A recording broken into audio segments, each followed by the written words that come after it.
Amados irmãos e irmãs, paz e bem, vamos a mais uma live do nosso canal, tratando sempre de temas ligados à Quaresma. Estamos vivendo o chamado Retiro Quaresmal.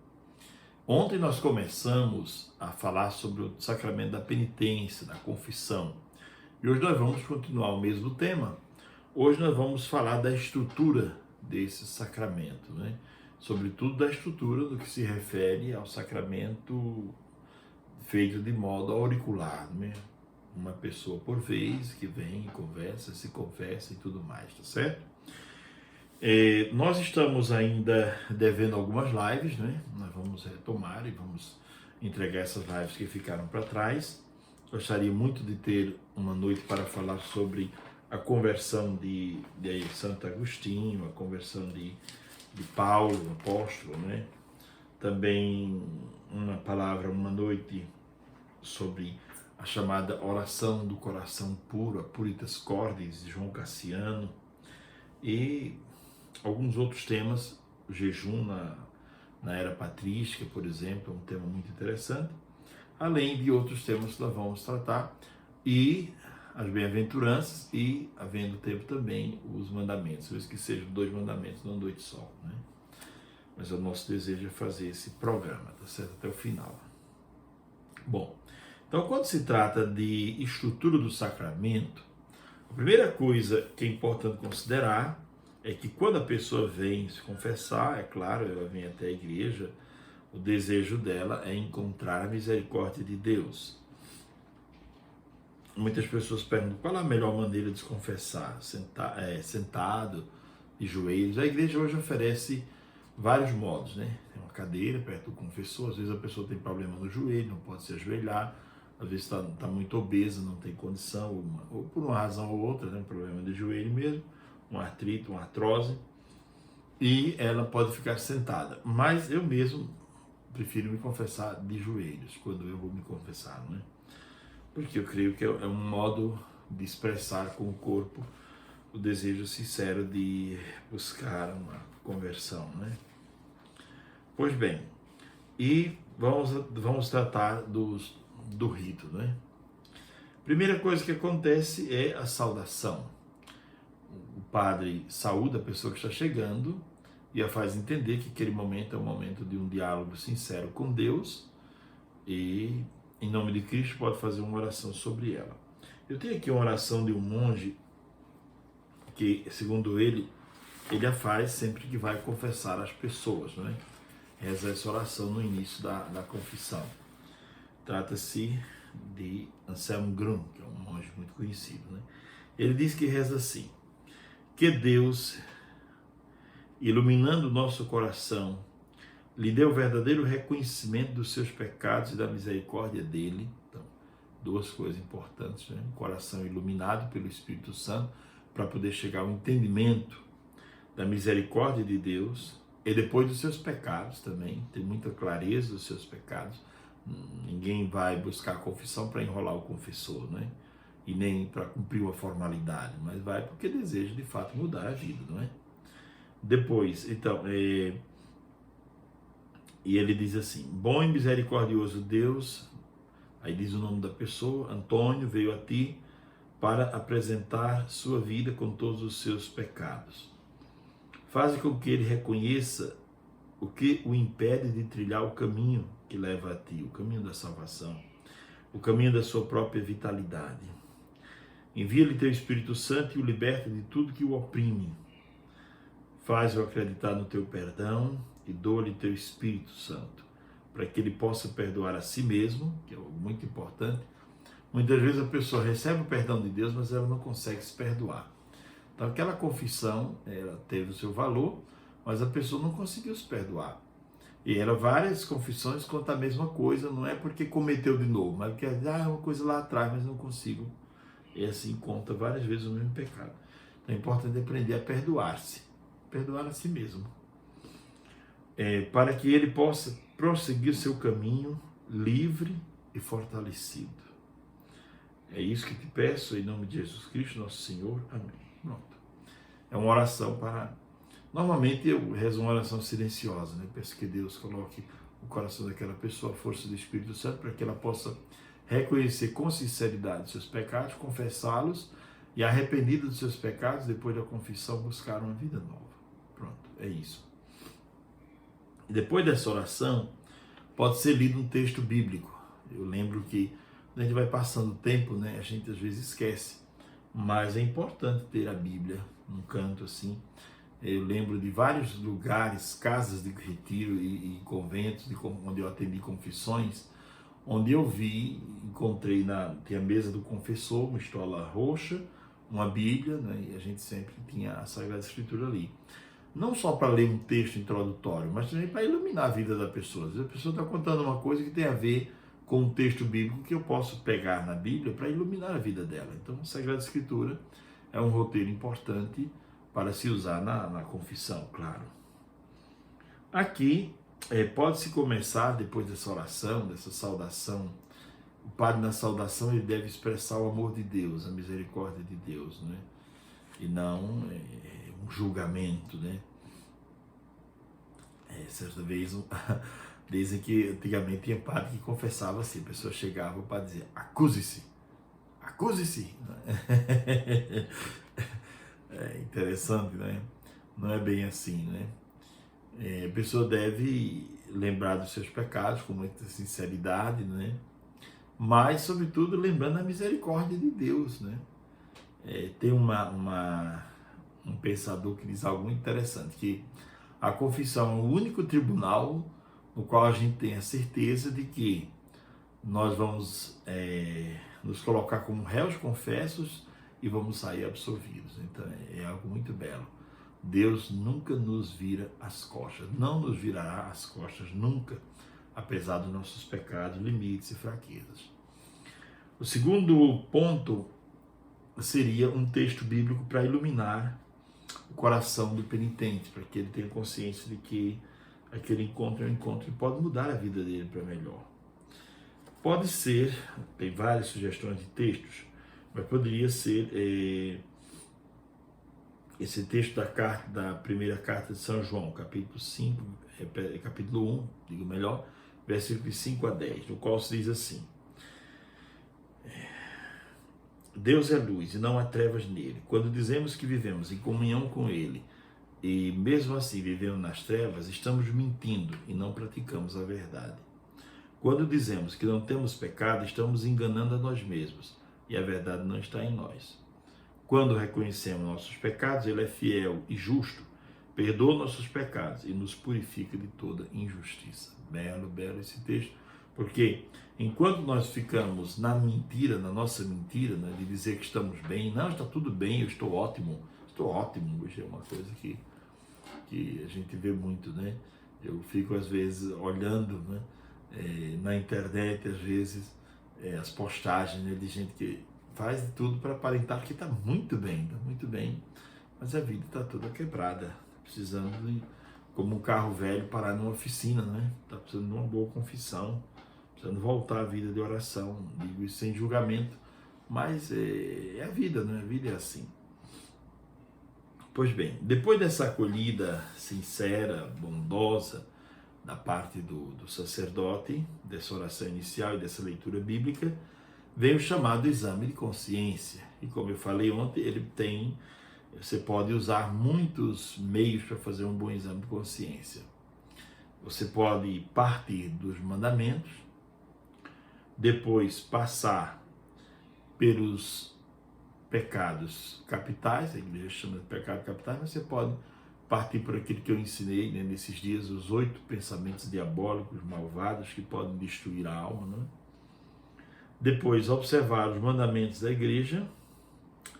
E tem um texto do livro do Apocalipse, eu não trouxe ainda hoje, mas nós vamos usá-lo para fazer um exame de consciência, vale muito a pena.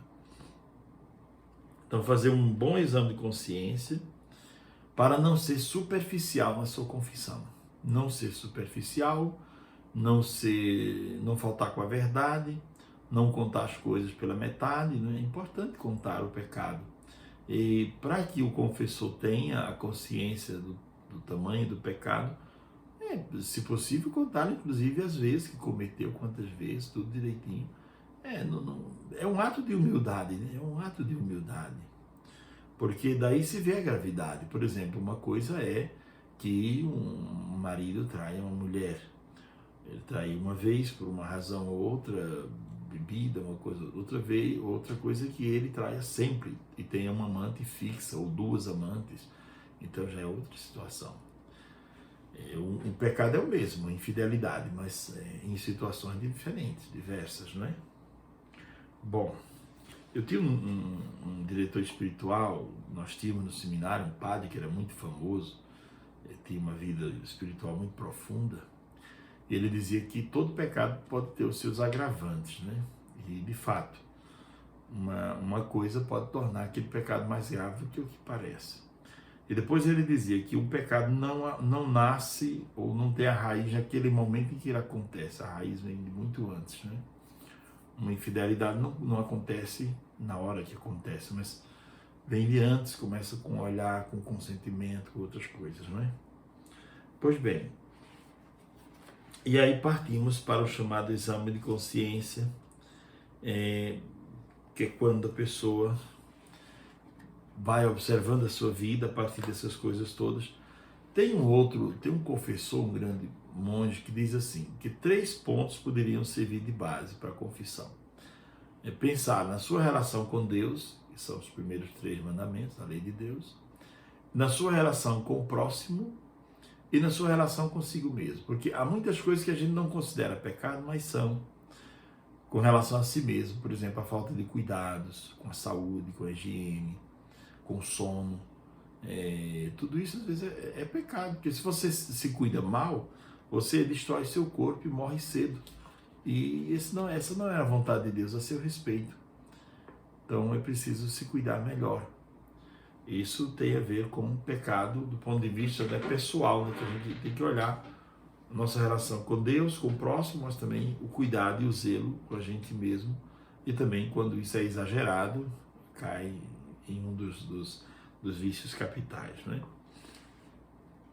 Depois de um bom exame de consciência, pode ser até por escrito, como o Carlinhos falava ontem, o diácono Carlinhos, você pode então contar os seus pecados. E à medida que você conta, o confessor vai lhe ajudando a perceber onde você pode mudar, onde você pode trabalhar para consertar estes, e como você pode fazer para consertar certas coisas, não é? E vai ajudando também, por isso que é importante a confissão, porque na confissão, se for um bom confessor, vai lhe ajudar também a abrir portas, a discernir sobre caminhos. Às vezes você chega para contar um conflito, por exemplo, vamos dizer, entre você e seu esposo, e o padre, se ele for um bom confessor, ele não vai só escutar e lhe dar absolvição, mas ele vai lhe ajudar, não é? Ajudar a pensar, por que está havendo esse conflito? Onde nasce esse conflito? Quais são as razões desse conflito? E às vezes, muitas vezes, tem psicólogos que dizem o seguinte, que muitos conflitos de hoje, na verdade, são coisas do passado que são desenterradas hoje. São demandas e problemas da infância e queixas da infância que você joga hoje contra o esposo, contra a esposa, mas coisas e carências do coração vividas há 20, 25 anos atrás, 30 anos atrás, e que acaba atrapalhando o matrimônio hoje, né? Então, quando um padre experiente escuta a sua confissão, ele vai lhe ajudar também a encontrar os remédios, como eu dizia ontem, como dizia Orígenes, né? O padre ajuda o penitente a encontrar os remédios para a sua doença da alma, né? Então é importante fazer um bom exame de consciência, assumindo os seus pecados, tendo um arrependimento sincero, verdadeiro, desejo de mudar, de progredir. Na confissão haverá um momento em que o padre pede, isso na Itália é muito forte, eu lembro que todo confessionário, a gente confessava nos confessionários, todo confessionário tinha essa oração, o ato de contrição, todo confessionário. Porque era obrigatório. Se a pessoa não sabe, então pega o papelzinho aqui, está aqui já, ficava sendo plastificado no confessionário, e a pessoa pegava, pronto, reza o ato de contrição, antes de receber a absolvição, que é uma maneira de você dizer para Deus, através da igreja, que você está de fato arrependido, que deseja o perdão dos seus pecados e que deseja lutar para não cometê-los mais. Então é uma coisa importante também ter presente esse papelzinho, né, que seria essa oração do ato de contrição, né? Depois, o próximo passo é a absolvição, a fórmula de absolvição, quando o padre reza sobre o penitente e o absolve dos seus pecados, limpando a sua alma de todo pecado. Deus é que faz isso, né? A gente, em nome da igreja, a gente age em nome da igreja, em persona Cristo, né? E ali acontece essa limpeza da alma, né? O padre normalmente dá uma penitência para a pessoa cumprir, né? Pode ser uma penitência, por exemplo, a penitência rápida, que é aquela penitência de oração, mas o padre pode pedir também para você, por exemplo, o padre pode dar uma penitência e depois dar também uma tarefa, né, para vocês. Olha, a sua penitência é essa, e eu gostaria também que você fizesse uma leitura em casa, com calma, do Magnificat, para reconhecer a bondade de Deus na sua vida, não só o seu pecado, mas a bondade de Deus também. Ou rezasse o Salmo 50, porque às vezes a pessoa vem se confessar, mas a gente percebe que ela nem está desejosa nem está muito arrependida, ela não deixa que ela não abre o coração, ela chegou ali como se fosse com um pratozinho, já as coisas já preparadas e fica uma coisa muito formal, então não abre o coração, não conta realmente. E aí às vezes a gente pede para que ela em casa continue, né, faça uma leitura interessante para aprofundar a questão do perdão, faça uma leitura de um salmo, um texto bíblico inteiro, um livro inteiro da Bíblia para reconhecer os pecados, para poder trabalhar alguma questão da vida. Ou a gente percebendo alguma situação que a pessoa precisa trabalhar na vida dela, a gente recomenda um texto bíblico que ela possa ler em casa para melhorar a sua compreensão, né, sobre si mesmo, sobre Deus, sobre o mundo, sobre a vida, não é? E ali a gente passa a penitência. E no final, o sacerdote diz assim: o Senhor perdoou seus pecados, vá em paz. E aí vem todos aqueles efeitos do sacramento que eu dizia ontem, não é? E o sacramento nos faz sentir uma paz muito grande, reconciliados com Deus, conosco mesmo, né? Com a igreja, com a comunidade, né? Nos faz sentir essa graça de Deus que de fato transforma o homem, não é? Bom, eu gostaria ainda de tratar dentro dessa grande estrutura do sacramento de duas coisas muito simples. Às vezes a pessoa traz culpas de situações que ela de alguma maneira cometeu, mas ali pode ser que não haja pecado. Ela se sente culpada, mas por algo que não é pecado. Por exemplo, ela lutou muito para corresponder à expectativa sobre um determinado assunto que a família, a mãe ou o pai pôs nela. Então é um sentimento de culpa, mas nem sempre pode corresponder a pecado, né? Nem todo erro é pecado, mas todo pecado é erro, né? Às vezes a pessoa cometeu um erro, não foi um pecado, né? Eu ia para a cidade vizinha aqui e por um lapso de memória qualquer eu peguei outra estrada. Foi um erro, não foi um pecado, cometi um erro, né? Então erros nós cometemos, mas o erro é diferente do pecado, né?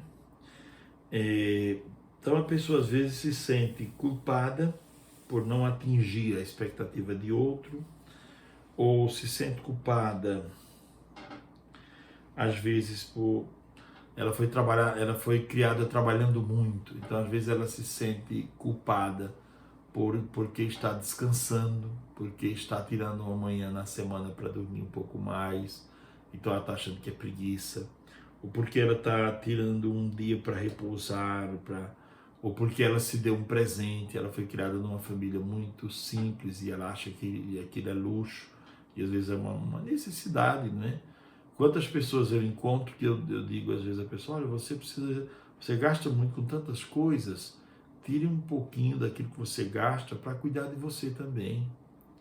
Vai cuidar um pouco de si, vai cuidar do teu cabelo, vai cuidar das unhas, vai cuidar da tua estrutura, né, da tua pessoa, vai cuidar um pouco de si, vai no médico, vai fazer uma consulta, vai fazer uma massagem relaxante, é importante cuidar de si também, né? O Padre Fábio de Mello fala muito sobre isso, e eu acho que não só ele, mas os psicólogos de um modo geral falam muito sobre isso, é importante, né? Então, nem ter uma consciência que acusa de coisas que não são pecado, e não ter também uma consciência relaxada. Tudo é válido, tudo é livre, tudo é bom, tudo é correto, não é bem assim, não é? Os psicólogos falam de males que nascem de uma certa transferência de coisas sofridas na infância. Era isso que eu estava falando agora há pouco. Eu queria retomar aqui rapidamente, lendo um parágrafo desse livro do Anselmo Grum, Penitência, Celebração de Reconciliação. Ele diz assim: uma fonte do mal que nunca se esgota é a transferência. Uma criança criada sem amor e de forma injusta transfere para outras pessoas, quando está adulta, o rancor, a ansiedade de vingança que sentiu contra seus pais. Essas outras pessoas são tratadas como merecedoras da vingança contra os pais. Uma grande parte do mal nos adultos é uma cobrança posterior de velhas contas, porém dos devedores errados. Quer dizer, outras pessoas lhe fizeram mal e você acaba transferindo para as pessoas com quem você convive hoje. E aqui entra Freud, né? Anselmo Grum cita Freud. Para Freud, o mal também é um ato falho, um desenvolvimento errôneo, causado por uma repetição fracassada de mágoas da alma. É claro que Anselmo Grum é psicólogo, então ele procura unir um pouco as coisas, né? Como eu dizia ontem, mesmo que o padre não seja psicólogo, mas ele tem que ser alguém que procure entender o coração das pessoas, a alma das pessoas. Gaste tempo lendo e gaste tempo procurando entender a alma das pessoas. Falamos hoje também sobre dois perigos: o perigo de formalizar, fazer a confissão muito formal, a pessoa chega e ela, como que inicia, eu não quero conselho, não quero que você invada minha vida, minha privacidade. Meus pecados são esses, sua existência aqui, pronto. Me dê absolvição, vou embora. Não quer conselho, não quer... É claro que eu imagino que trata-se de uma dificuldade de falar de si mesmo, timidez, medo de contar a sua vida, a sua história. E porque semeia pouco, colherá pouco também. O apóstolo Paulo fala sobre isso, né? Quanto maior a abertura do nosso coração, maior a graça de Deus dentro de nós. Se você só abre uma janelinha por onde possa passar o ar, não espere que entre muita brisa dentro do seu quarto. Você só abre uma brechinha. Então, às vezes a pessoa vai se confessar e transforma a confissão numa coisa muito assim, uma coisa muito formal. Meus pecados são esses aqui. Como quem disse, não se meta na minha vida. E aí a gente, como não sente abertura, escuta e dá absolvição. Pronto. Você quer uma coisa, a pessoa quis uma coisa como que automática, não é? Bom, são limites, né? São limites. Bom, estamos tratando do roteiro da confissão e eu preparei para finalizar o nosso encontro de hoje, um texto de um padre antigo da igreja, que viveu no século VI, chamado Romano, o Cantor, no qual eu não vou ler o texto todo, é um texto bastante longo, vou ler só algumas frases, algumas coisas, a partir de um esquema que, lendo o texto, eu fiz um esquema breve. Romano Cantor escreveu em grego, no século VI, e ele fez um poema muito bonito sobre a conversão de Nínive. E eu vou aqui, lendo o texto, comentar, e a gente encerra a nossa live com esse texto belíssimo. Repito, essas coisas infelizmente a gente não tem ainda em português, vai demorar muito tempo. Algumas obras, tem uma editora alemã que começou a preparar uma coletânea completa dos padres da igreja, e eles estão prevendo que vão terminar em 2050. Pronto, aquela ali vai ser feita. Está sendo feita também uma coletânea dos padres da igreja da editora Suscretien, já vai com mais de 600 volumes, e ainda tem, claro, tem caixa para muito mais, porque São Jerônimo dizia que observou e leu 600 obras de Orígenes, né? Então tem muito mais coisa, né? O próprio Jerônimo escreveu mais de 200 cartas, né? 200 obras, aliás, comentário de texto e tudo. Agostinho também escreveu mais de 200 peças, 200 obras. E você tem aí uma lista enorme de padres da igreja. Tem os padres do Oriente, tem os padres do Ocidente, tem os padres que escreveram em língua árabe, em copta, escreveram em latim, escreveram em grego. Então, você tem uma série de obras aí. Por isso que eu digo que muitos desses textos estão começando a chegar no Brasil devagarinho, mas é um longo percurso, porque temos poucos tradutores e é difícil encontrar um tradutor que se dedique exclusivamente a traduzir e a receber por essas traduções, porque normalmente as editoras não têm como fazer esse trabalho como deve ser feito, né? Uma tradução, as nossas traduções são boas, mas não são como as traduções que são feitas diretamente do texto antigo, né? As nossas no Brasil normalmente são traduções comparadas. Raramente nós temos uma tradução realmente como deve ser. Vamos lá, conversão de Nínive. Todos sabem da história de Nínive, que eu vou aqui ler alguns textos dessa peça bela, escrita por Romano, o cantor.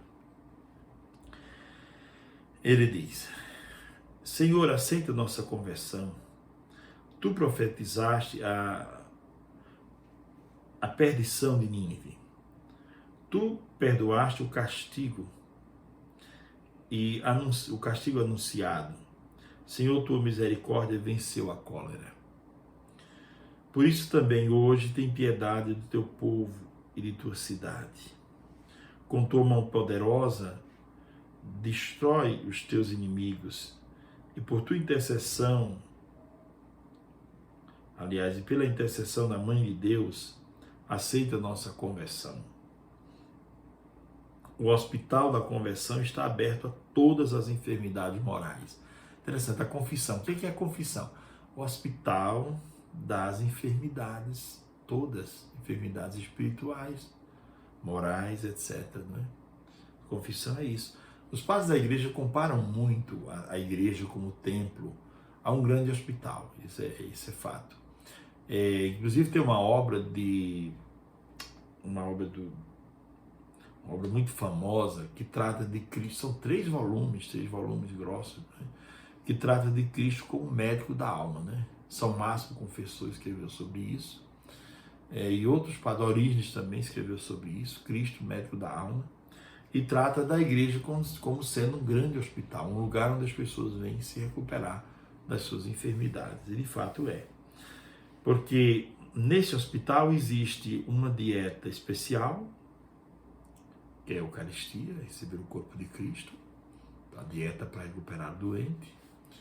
Nesse hospital existe um tratamento especial, o doente é tratado com a escuta da palavra de Deus. E nesse hospital também a presença dos irmãos colabora para o crescimento da pessoa. Então a igreja é como se fosse um grande hospital. Vamos continuar. O Hospital da Conversão está aberto a todas as enfermidades morais. Venham, corramos e procuremos força para nossas almas. Nesse hospital, a pecadora recobrou a saúde. A pecadora arrependida, né? Jesus a encontrou. Quem não tiver pecados, atire a primeira pedra. Nesse hospital, Pedro se despojou da negação. Ele tinha negado a Cristo e pensava que não tinha perdão. Cristo perdoou. Davi apaziguou o sofrimento do seu coração e os ninivitas também foram curados nesse hospital, que é, em última análise, o coração de Deus, a misericórdia de Deus, né? A bondade de Deus. Segundo ponto, então, primeiro ele fala o pecado, doença da alma, que é um tema também de São Tomás de Aquino depois, muitos anos depois vai tratar sobre isso. Ele fala do pecado como doença da alma e da misericórdia de Deus, no primeiro momento.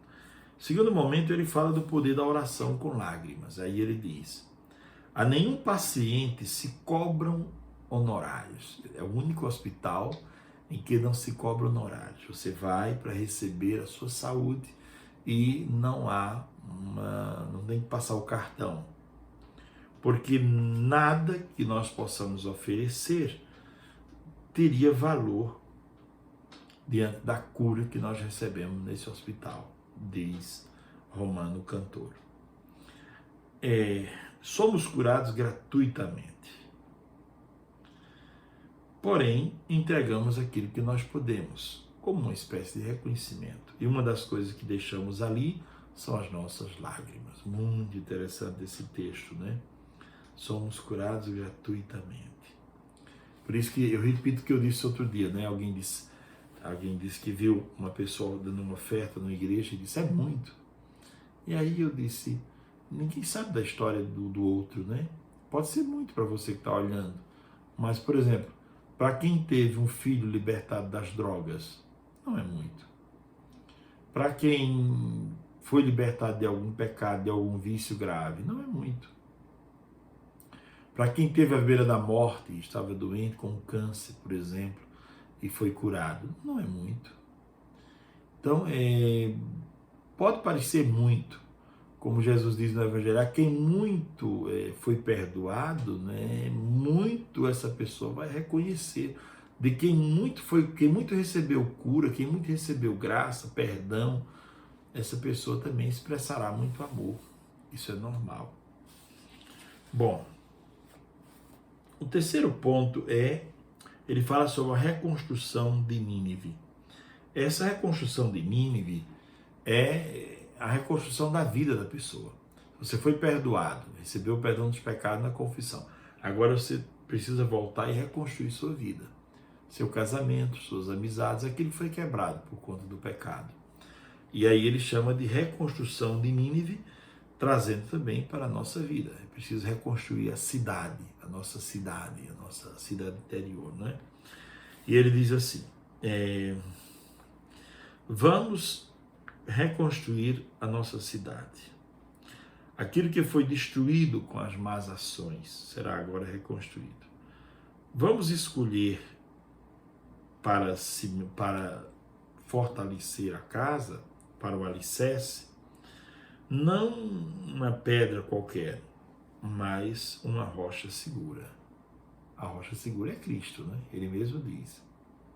A pedra que os construtores rejeitaram tornou-se a pedra angular. Então não é com qualquer pedra que nós vamos reconstruir. Se sua casa espiritual, afetiva, caiu já porque estava mal construída, então não vale a pena tentar reconstruir com o mesmo material. Tem que ser com outro agora. Aí ele continua. Adornar a nossa cidade com a nossa oração. Lavar as manchas com as nossas lágrimas. Perfumar a nossa casa com a nossa docilidade. Vamos retornar ao antigo esposo, que é Cristo, né? E lhe jurar fidelidade e pedir que esse esposo aceite a nossa conversão. E aí, o Romano Cantor diz o seguinte, ele fala do exemplo do rei. Ele diz que o rei de Nínive era um rei sábio. Era um rei sábio que ordenou a toda a cidade que se vestisse de virtudes. Quer dizer, chega de pecado, vamos nos vestir de virtudes agora, vamos mudar. E preparou a cidade como uma noiva para receber o noivo.